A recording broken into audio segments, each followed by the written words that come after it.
Well, okay, as you can probably tell, I'm Worth Weller. I'm your J210 instructor, and I still have red hair after all these years. That picture on the blog is about 12 years old. I just want to, welcome you to the class, which I've already done in a couple different ways, but I'm really pleased to be your instructor, and I'd like to share with you some of my own absolute enthusiasm for photography, and I think you'll kind of see this as the course unfolds. I've been taking pictures for over 40 years, much of that time professionally, much of that time as a hobby, okay?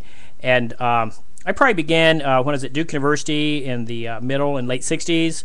Had my father's old Argus C3. It was a very minimalist kind of a camera. It had nothing automatic to it.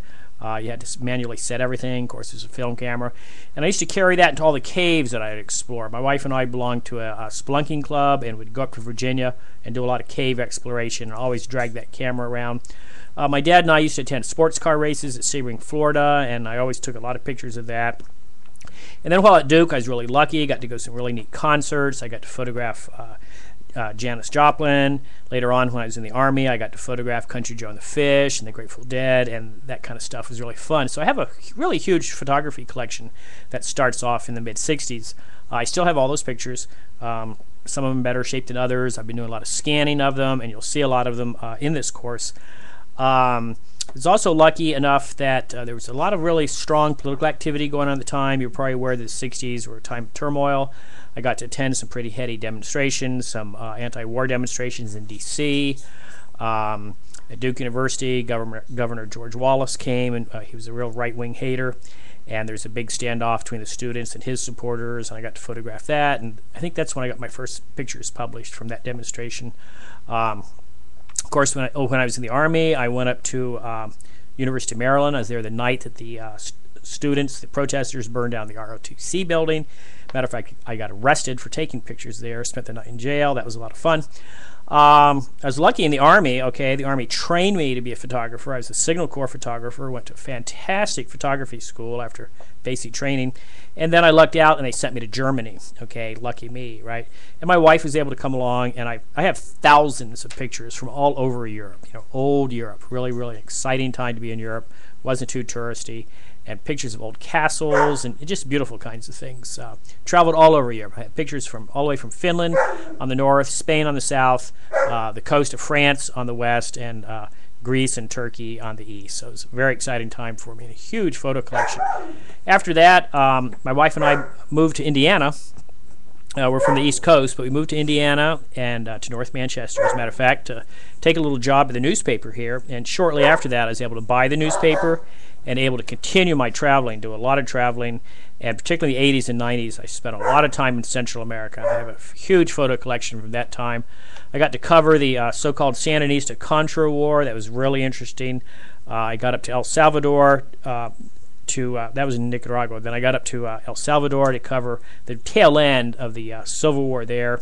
Got to go way out in the country and talk to former guerrilla fighters. That was very interesting. Lots of good photographs from that. And then in the mid-'90s, in 1996, I got to spend a lot of time in southern Mexico and several trips there, and got some great pictures involving the related to the Sandinista, the Zapatista uprising, where the Mayan Indians had quite a beef with the Mexican government and actually started a small, somewhat violent war. Those were excellent times for me. Lots of pictures. I'd say I've slowed down a little bit now. I'm in my early 60s, and I'm kind of spending my time going back through my photo collection, and I spend a lot of time teaching photography now. I really, really enjoy that. You may have figured out that I'm a full-time continuing lecturer for IPFW. I teach mostly English. I teach mostly online.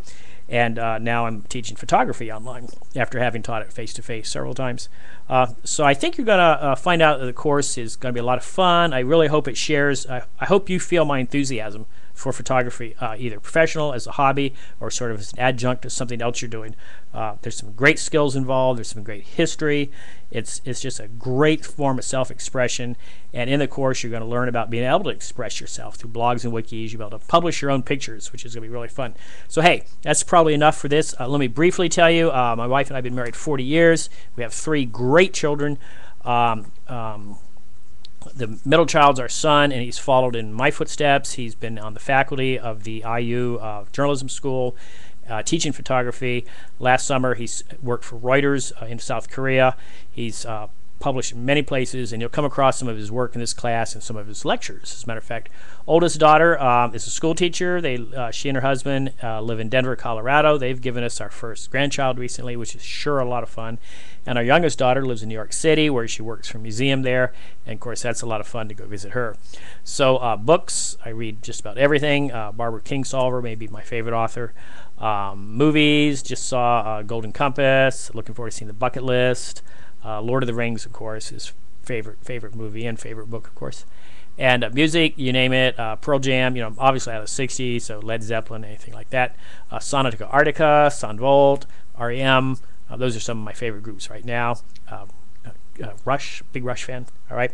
So that's probably more than you need to know about me. So thank you very much for your attention and for hanging in here with me. And looking forward to reading your bios. Thank you.